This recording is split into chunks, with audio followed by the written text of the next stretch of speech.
বছর 2 আগের ঘটনা, সম্ভবত পুজোর সময়। আকণ্ঠ মদ্যপান করে স্টেজে উঠে গান গাইতে পারেননি জুবিন গার্গ। গলা দিয়ে সুর বেরোয়নি, কোনো রকমে গানের লাইনগুলো গাইছিলেন তিনি। সেই ক্লিপটা বারে বারে দেখানো হয়েছিল ফেসবুক, ইউটিউব সহ আরও অন্যান্য সোশ্যাল মিডিয়া প্ল্যাটফর্মে। জুবিনের ভেঙে যাওয়া চেহারা আর গান গাইতে না পারা নিয়ে ট্রলড হতে হয়েছিল তাকে। নানা জনে নানা রকম কটূক্তি করেছিল, কিন্তু কেউই জানতে চায়নি এত গুণী একজন শিল্পী কেন এরকম হয়ে গেলেন।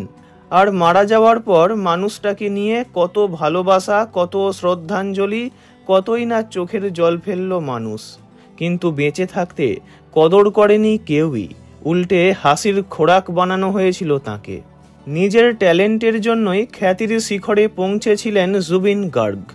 অসমের ছেলে হয়ে বাংলা থেকে বলিউড, এমনকি দক্ষিণেও রাজত্ব করেছেন জুবিন। 40টি ভাষায় গেয়েছেন গান। তাঁর সুপারহিট গানের তালিকা বিশাল বড়। তবে আক্ষেপ, এমন বহু হিট গান আছে যা মানুষ প্রতিদিনই শোনে, কিন্তু শ্রোতারা জানেনই না যে গানটি জুবিনের গাওয়া। জুবিনের অবস্থাটা কিছুটা প্রয়াত শিল্পী কেকের মতো। তাঁর কণ্ঠের প্রেমে পড়লেও মানুষ জানতে চায়নি গানটি কার কণ্ঠে গাওয়া। জুবিনের প্রথম অপরাধ, সে নর্থ ইস্টের ছেলে। নর্থ ইস্ট মানেই বক্র চাহনি মুম্বাইয়ের ফিল্মি জগতে।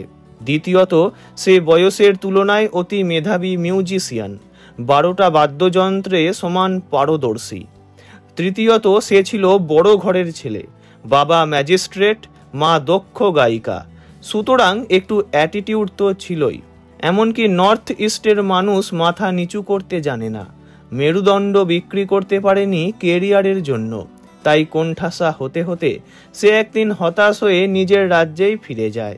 নর্থ ইস্টের ছেলে জুবিনকে আপন করে নিল তার নিজের রাজ্য। নিজেও আর ফিরে গেলেন না বলিউডে। এমনকি বাংলার সঙ্গেও নিজের দূরত্ব বাড়িয়ে নিয়েছিলেন জুবিন। টলিউডও তাঁকে আর খোঁজেনি। তবে বাংলাকে ভালোবাসতেন তিনি, বলতেন আমি তো অর্ধেক বাঙালি। খ্যাতির শিখরে থাকা মানুষটি যখন একেবারেই কোণঠাসা, তখন চরম হতাশা, মন খারাপ, ডিপ্রেশন থেকে ক্রমশ মদ্যপানের আসক্তি বাড়ল তাঁর। এরই মধ্যে মাকে হারালেন তিনি। মর্মান্তিক পথ দুর্ঘটনায় অকালে মারা গেলেন জুবিনের ছোট বোন।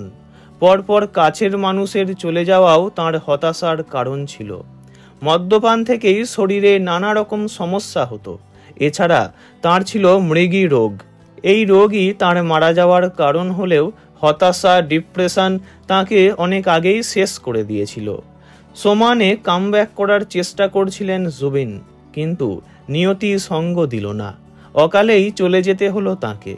পরপারে ভালো থাকুন জুবিন গার্গ। ওনার আত্মার শান্তি কামনা করি।